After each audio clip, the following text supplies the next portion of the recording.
రేపు మంగళవారం రోజున ఈ చిన్న మూటని కట్టి లక్ష్మీదేవి పటం ముందు పెడితే చాలు, కోట్లల్లో ఉండే అప్పైనా సరే తీరిపోతుంది. అలానే కాకుండా మీరు కూడా కోటీశ్వరులాగా మారిపోతారని చెప్పొచ్చు. మీరు కూడా అందరిలాగే అప్పులు ఇచ్చే స్థాయికి వెళ్ళడానికి అవకాశం ఉంటుందని మనకు పండితులు చెబుతున్నారు. కాబట్టి ఏంటంటేనండి, మంగళవారం పూట చక్కగా ఈ చిన్న పరిహారం అనేది చేయండి. దీన్ని చేయటం వల్ల చాలా అద్భుతమైన ఫలితం వస్తుంది. మీ జీవితం అనేది మారిపోతుందన్నమాట. ఈ పరిహారాన్ని మనం ఎలా చేస్తే మనకు ఏ మైనటువంటి ఫలితం వస్తుందో తెలుసుకునే ముందు ఒక చిన్న రిక్వెస్ట్ అండి. వీడియోని పూర్తిగా చూడండి, నచ్చితే లైక్ చేయండి, కొత్తగా చూస్తున్నట్టయితే సబ్స్క్రైబ్ చేసుకోండి.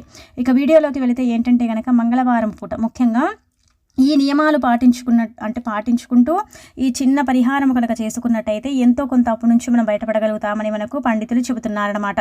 ప్రతి ఒక్కరి మానవ జీవితంలో ఏంటంటేనండి, అప్పులు సర్వసాధారణంగా ఉంటూ ఉంటాయి.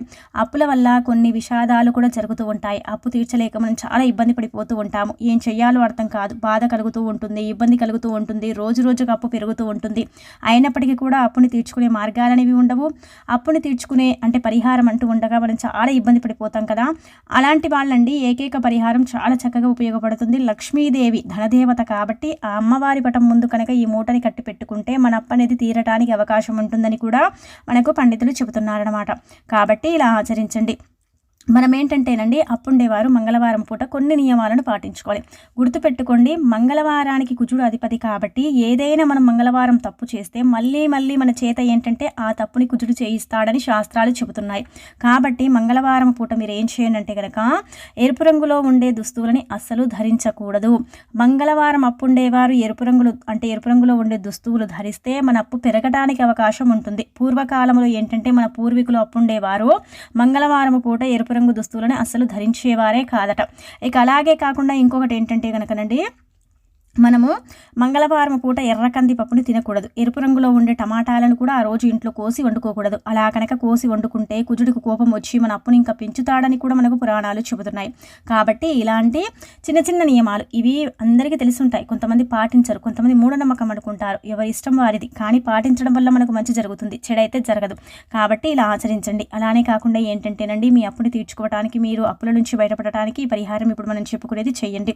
అలాగే కాకుండా ఇంకొకటి ఏంటంటే కనుక, ఈ పరిహారం ఖచ్చితంగా స్నానం చేసి దేవుని దీపం పెట్టుకుని ఈ పరిహారం చేసుకోవాలి. అలాంటప్పుడే రెట్టింపు ఫలితం వస్తుంది. చక్కగా అప్పు అనేది తీరిపోతుంది. మనం కూడా అందరిలాగే అప్పులు ఇచ్చే స్థాయికి వెళ్ళగలుగుతాము. అప్పు తీరుతుందంటే ఒకటేసారి ₹1,00,00,000 అప్పు లేకపోయినా తీరుతుందని కాదండి, గుర్తుపెట్టుకోండి. 5,000 ఉన్న అప్పు తీరిపోతుంది, ₹1,000 అప్పు ఉన్నా తీరిపోతుంది. అది కూడా అప్పు కిందికే వస్తుంది. కోట్లలో ఉండే అప్పైనా తీరుతుంది, లక్షలు, ఇలా చెప్పుకుంటూ పోతే ఎంత అప్పైనా సరే మనం తీర్చుకోవడానికి అవకాశం ఉంటుందన్నమాట. ముఖ్యంగా ఏంటంటే కనుక, ఇలా అప్పుని తీర్చడానికి మార్గాలు అనేవి తెలుస్తాయి. అంటే ఏదో ఒక మార్గంలో డబ్బుని మనం సంపాదించుకోవచ్చు. అంటే మంచి మార్గాలు, చెడు మార్గాలు కూడా కావు. మళ్ళీ మంచి మార్గాల్లో మనం ధనాన్ని రప్పించుకోవచ్చు, ధన ద్వారాలను తెచ్చుకునేలాగా చేయొచ్చు. అలానే కాకుండా ఇంకొకటి ఏంటంటే కనుక, చక్కగా డబ్బుని ఆకర్షించవచ్చు.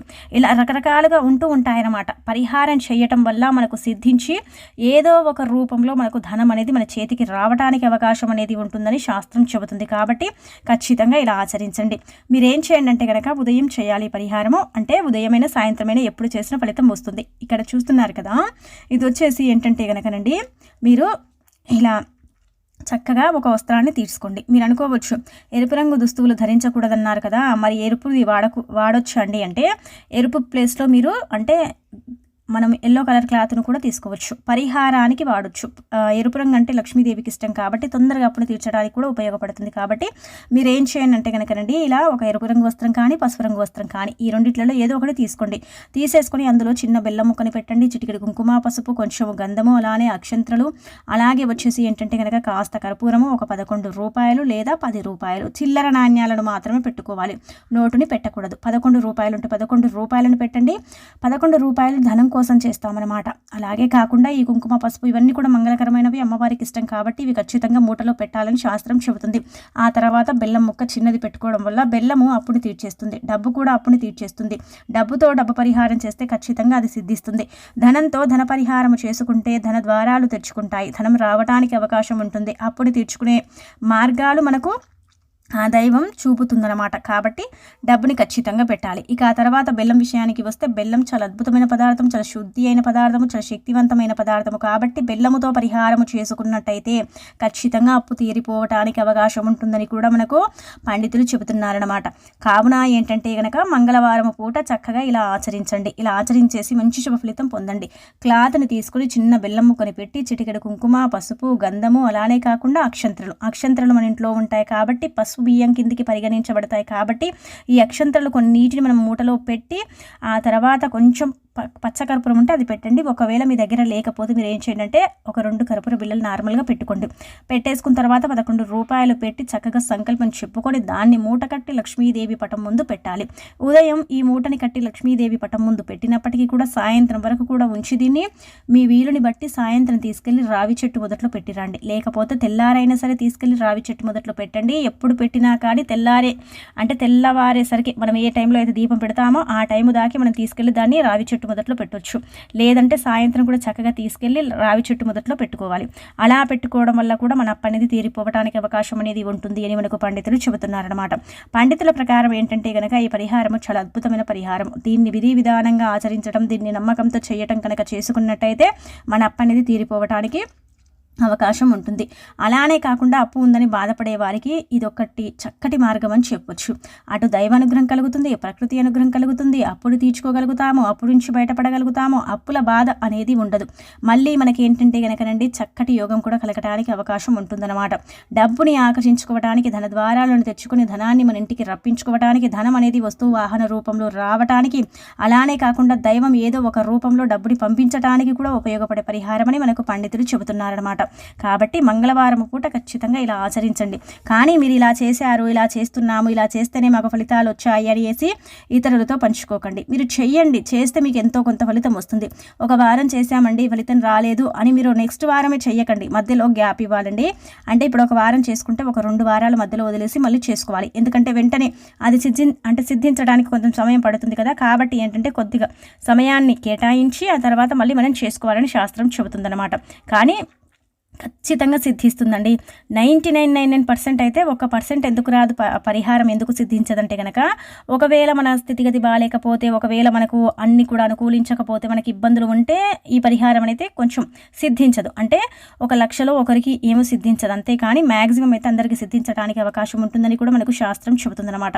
కాబట్టి మంగళవారం పూట అప్పు తీర్చుకోవాలనుకునేవారు, అప్పుల నుంచి బయటపడాలనుకునేవారు, ఎప్పుడు చూసినా అప్పులతో సతమతమైపోవటం, ఇబ్బంది పడిపోవటం ఇలా ఉంటుంది కదా, అలాంటి వాళ్ళకైతే ది బెస్ట్ పరిహారం అని చెప్పొచ్చు. ఎంత అప్పున్నా సరేనండి తీరిపోవడానికి అవకాశం ఉంటుంది.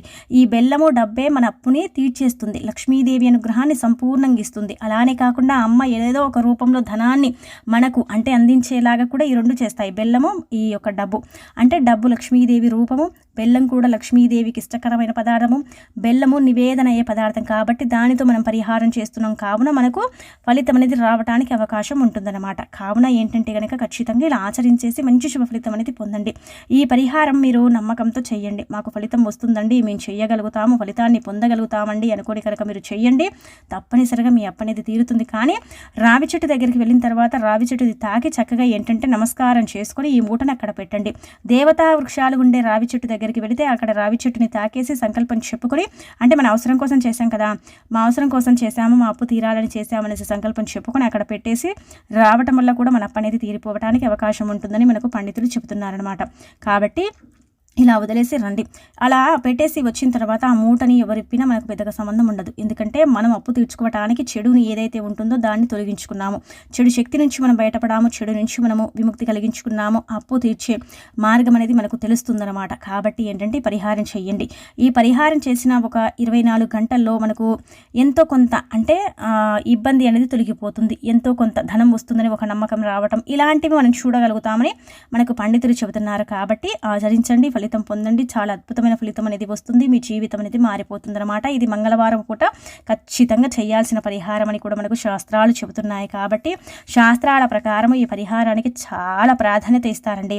కాబట్టి మీరు కూడా నమ్మకంతో ఆచరించేసి మంచి శుభ ఫలితం అనేది పొందండి, మీ జీవితాన్ని మార్చుకోండి. మీకు అప్పు ఎంతున్నా సరే దాన్ని తొలగించుకోండి, చిన్నదైనా పర్వాలేదు, పెద్దదైనా సరే పర్వాలేదు, ఏ అప్పున్నా సరే తీర్చేసుకోవడానికి చక్కగా ఉపయోగపడే పరిహారం అండి. చాలా అద్భుతంగా ఉంటుందని కూడా చెప్పొచ్చు.